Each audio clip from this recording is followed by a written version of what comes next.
Hello and welcome to another edition of International Relations with Professor Pushpesh Pant. That is a weekly curated program, especially catering to the needs of the aspirants of the civil service examinations. Our effort in the series remains to present an Indo-centric view, try to analyze whatever has been happening on the international stage, how the power equations are changing, how they impinge on India's national interests and India's foreign policy, who are the individuals who are active, what are the issues that are involved, and this is an interrelated series of episodes. Our suggestion to all those who are listening to these lectures is that don't be in a hurry to go from beginning to end in one go and forget it almost the next moment. The idea is to give you an overview, and some episodes are covering more than one topic thematically. They are the developments in a week which are important, which are likely to spill over in coming weeks. So our suggestion is that you go over one episode, one incident, one section of the episode at one time, and please revisit them. We also would like you to revisit earlier episodes because they are all interrelated. Don't expect any one episode to give all the answers to all your questions. And we have a suggestion for you. If you have special queries, you are welcome to send to us in comments, your comments, the questions, queries you have. But one caveat, the questions you will ask will have to deal with that particular episode on which you are commenting on. We would like to address your other questions some other time. You could revisit also the earlier episodes available on the YouTube. So let's get busy and see what is happening. The past week has been full of interesting developments. There have been developments in different countries which are poised on the edge. There has been large-scale protests in France. There has been people coming in hundreds and thousands protesting on streets in Israel. And there also have been some resurgence of the Khalistani threat as far as India is concerned in foreign countries. They have tried to assault Indian legations in Canada and in England and in Australia. So all this makes a very interesting mix, and what it indicates, what this holds for future is something we'll have to look at. So there goes.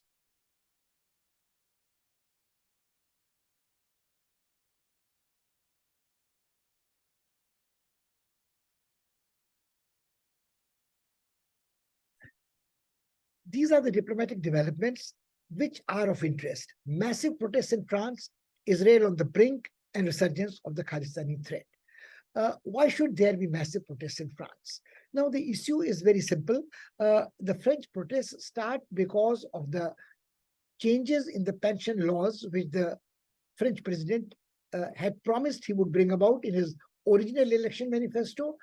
After his re-election, and the French president, you may remember, does not serve more than 2 terms. So he wants to leave behind a legacy that I fulfilled the task which I had set for myself during my first election campaign. The problem is that there has been a steady decline in President Macron's popularity at home. His centrist party has not actually won as many people in electorate as a popular support.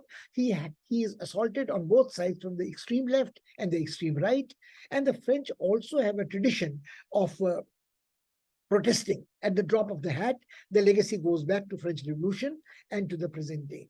Now, but why should Macron, in declining phase of his popularity, try to take up a decision which is so unpopular that his government at one time seemed to be threatened? Obviously, he doesn't have any worries about the re-election.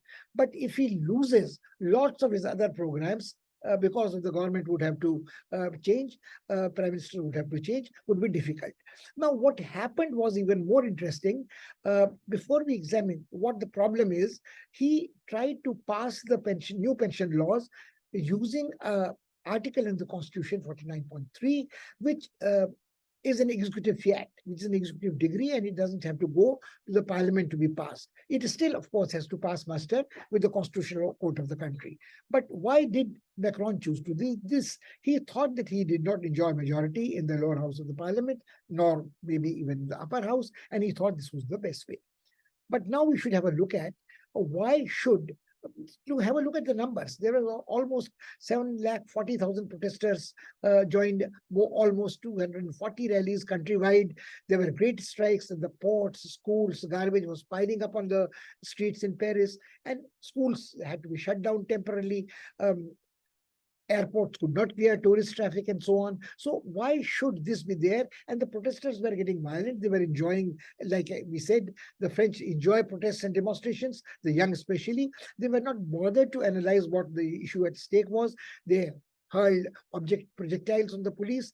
The police tried to push them back, but at times they had to use water cannons and tear gases, which is unusual for them. The police also had to fire tear gas at times. But we must try to examine what the issue is. The issue is that France is one country where people have so far retired at the age of 60. They don't want to work longer than that. And retired at the age of 62. Or are they moving it from 62 to 62 now? That's right. All right. The issue is that the French keep working longer than anybody else in their European neighbors, even today. What President Macron was saying is that, unfortunately, if you retire at a young age, at the age of 60, or women retired at 61, the men retired at 62, the burden on the state to pay their social security and their pension is too much. How the system works is this, that those who work, of the working population, contributes towards the social benefits and pensions of those who are no longer part of the working force and deserve security in their old age and care and financial security. Now, the French are reluctant to do this. They say that, look, we, because of certain conditions, are forced, especially the underprivileged sections of the population, to join the workforce at an earlier time. So we lose some part of our youth, and especially those who don't have higher qualifications and so on. And if you want us to work longer, you are denying us the enjoyment of our old age, leisure, with our children, with our family, and so on. So there is this disparity between the well-off people in the France. There is this kind of a disparity everywhere, but in France it is very, very, very acute. So what he was trying to do is to shift the burdens slowly, gradually. The young work a little longer, the old get a pension a little longer, and actually a very large part of French GDP is spent on servicing these pension things. So the pension reforms were overdue. Now, everybody agrees that the pension reform should be done, but when you bite the bullet, when actually somebody tries to reform the pension system, then the protests start automatically.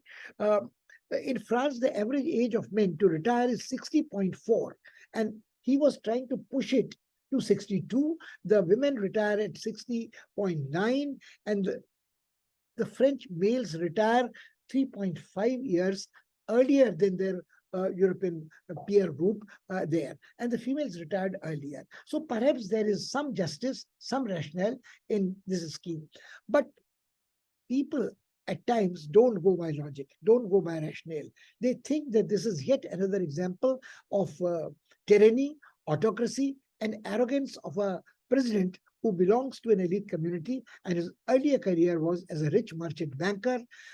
So he has, one cannot deny, tried to push through these reforms in a manner which has brought back memories of the orange jersey protest movements in his first term in office. The French trade unions are very well organized.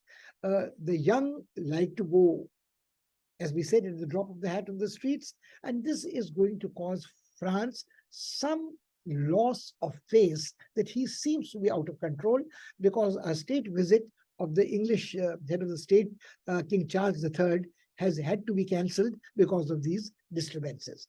People would also question Macron's ability to project and pursue an independent foreign policy, autonomous strategic worldview, if he is not in control of things at home. Another country which seems to be poised on a brink is Israel. Now, this is interesting because the Israeli president, Benjamin Netanyahu, was besieged by charges of gross corruption and cheating the state, but he had a very good support in the ex-American President Donald Trump, who visited him, supported his transfer of capital from Tel Aviv to Jerusalem. He gave him blind support as a friend and ally when Netanyahu followed a policy of ruthless suppression of Palestinians. He wanted to Israeli refugees to take over the lands allotted originally to the Palestinians. And some people thought that the beginning of the Third Intifada were rooted in his provocative activities. The Palestinians who lived in Israel, the Arabs who lived in Israel, or even in the Palestinian Authority areas, were almost kept under house arrest. Youngsters have been killed on suspicion. The Israeli soldiers used to shoot them down. There has been some resistance to this extreme right-wing oppressive policies of Benjamin Netanyahu, also because of the charges of corruption.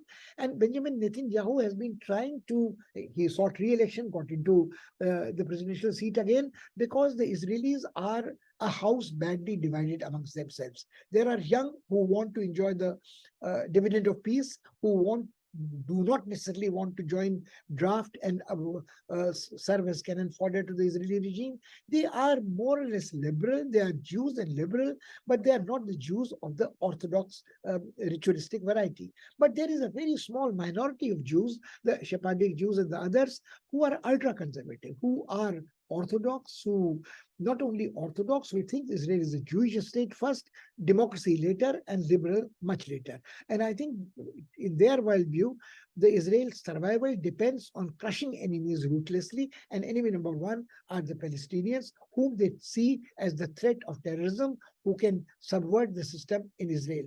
The Israeli leadership is badly divided. But unfortunately, Netanyahu has managed to survive by relying on the support of the extreme right-wing party. He doesn't need the support of the moderates or the so-called leftists in the Israeli context. Now, the interesting part is this.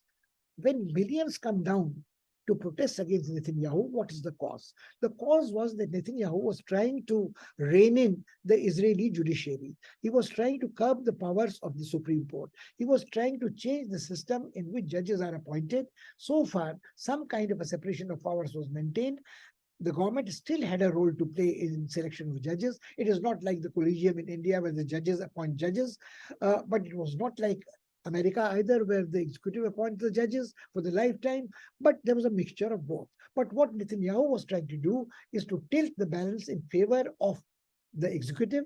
And once this happens, Supreme Court becomes redundant. And then, of course, the younger Israelis thought that with the rise of the Orthodox conservative thought in Israel and the erosion of the independence and authority of the Supreme Court, the rights of people would be trampled upon with impunity by an autocrat who was also corrupt, Netanyahu.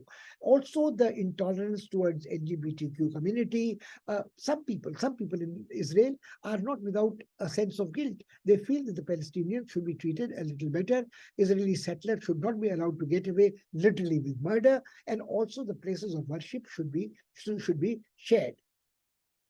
But the mainstream parties have refused to work with Benjamin Netanyahu, but Benjamin Netanyahu, the miracle working man, has once again cobbled a majority. And this time, the challenge is even more explosive because his defense minister resigned from the cabinet. I mean, actually, he was dismissed after he criticized Netanyahu's efforts to subvert and weaken the judiciary.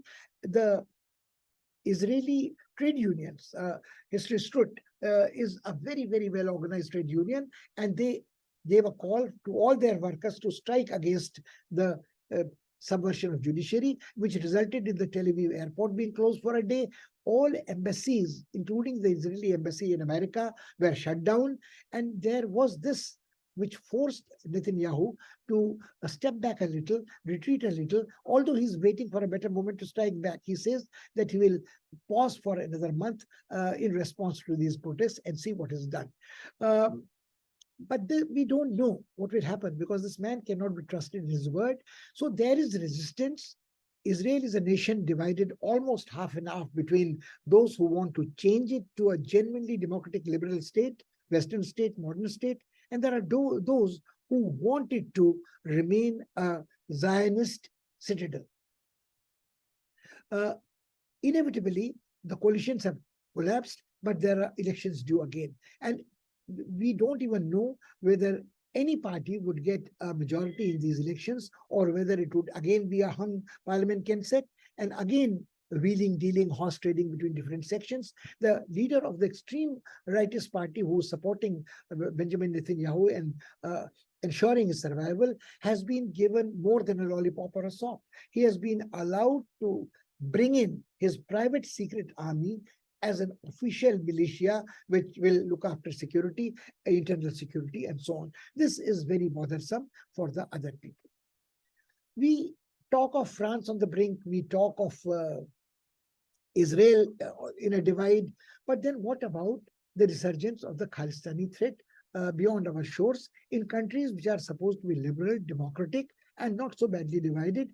Take the case of United Kingdom, where the Khalistanis took down the Indian tricolor from the High Commission, raised anti-India slogans, tried to break inside, and the United Kingdom government, which is responsible for providing security for foreign missions, failed to do so totally. Ultimately, they said we are watching this with caution, but the British have traditionally had a policy of maintaining that we are a democracy which respects freedom of expression and the right of peaceful protest by even refugees, foreigners, immigrants. But where do you draw the line? Is it peaceful protests when a self-declaredly violent group like Khalistanis assaults a foreign mission, takes down the flag, holds a very real physical threat to the people, the diplomats staying inside? They could indulge in arson, they could indulge in attacks on other people. So I think this excuse is when the Indians retaliated by withdrawing the security from outside the house of the British High Commissioner, there was much concern expressed by the British, who thought that this should have not been done. To rub salt to the injury, some sections of Indian media reported that the government was considering constructing some urinals which were urgent public need quite next to the British High Commissioner's residence. In past also such views have been expressed, some protests have been lodged, and the government of India has pushed this urinal project on the back burner. But this time it was to convey to the British that mere assurances and words were not enough. Almost the same thing happened in Canada. Now, Canada is a very strange place where Trudeau plays with fire almost all the time and skates on very thin ice. To mix metaphors, what he does is that some of his electorates, they have a large concentration of Sikhs. And it is believed that all Sikhs have some kind of a residual sympathy towards Khalistan. If they, all of them may not be secessionist, all of them may not be extremist, but there have been instances in past when in a state visit to India, a Khalistani persona non grata was found traveling with him to India. The infamous Kanishka case took place because the explosives were planted in Canada, and Canada has been providing asylum and paying a price for this. The different states of Canada have been harboring these immigrants who indulge in organized criminal activities, drug running, protection racket, and also organized contract killings.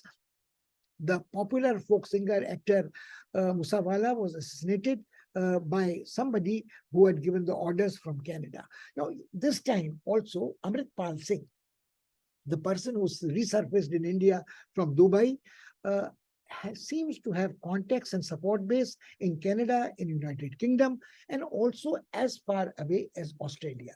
And what has been happening is there has been desecration of Indian places of worship, not only in Canada, in UK, in Australia, but there have been attacks on Indian police stations, which have been set on fire, where explosives have been detonated. And the momentum seems to be reminding us of 1980s, 90s, when the Khalistanis were on a rampage. Now, Khalistanis find a very convenient route to have cannon fodder brought in from Pakistan, also drugs imported from Pakistan, arms imported from Pakistan.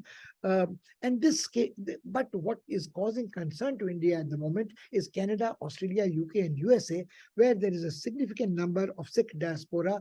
The problem seems to be emerging. So how do we cope with it? I think the Indian government has conveyed to the Canadians very clearly that no Sikh in India faces discrimination. the Indians have to worry about their integrity and independence, and any threat posed by a terrorist organization or an individual will be dealt with harshly. This doesn't mean that all Sikhs as a community are being targeted. Also, one must see that all these guardians, self-styled protectors of human rights, have violated with impunity the human rights of indigenous people, people of color, the LGBTQ community, and the poorer sections of society, and immigrants if their hair is not blonde and the eyes are not blue. So I don't think that any one of these, the Australians, the UK, the Canadians, and the USA can absolve themselves from these charges. But there was a discussion of this matter in Canadian legislature. There have been concerns expressed in the British Parliament. I think the government of India would take this as an unwanted, almost illegal in international law, interference in the internal affairs of the Indian state. This is what the balance between legitimate political expression and national security has to be maintained, and we cannot remain indifferent to this. These are the issues which you can have a look at it. In February, a Hindu temple in Canada was desegregated. In March, another High Commissioner, Sanjay Kumar Verma, had to cancel an event as protesters heckled him in an entrance. In March, these February March events are basically in the Canadian part geography. You also see the Sikh preacher Amritpal Singh suddenly claiming to be a Sikh preacher while he was a clean-shaven transport operator in Dubai recently. So interesting and intriguing questions arise. Who is he? Who's funding him? Who's Warise Punjab? What happened to the earlier person who had founded Warise Punjab and created disturbances during the 26th January demonstrations? He was killed died allegedly in a road accident, but some people think that there was unfair play. In the previous week, the windows of Indian High Commission were shattered. We have discussed all this with you, but this is just to refresh your memory if you want to have a look at the play card. This is what we have for you to think about this week. We would like you to deal all these three topics, maybe separately, France once, Israel next, Khalistan, or whichever order you feel. Think about that, think it through, try to update that with your newspaper reading, and ask us questions in your comments column. Till we meet again next week, thank you and goodbye.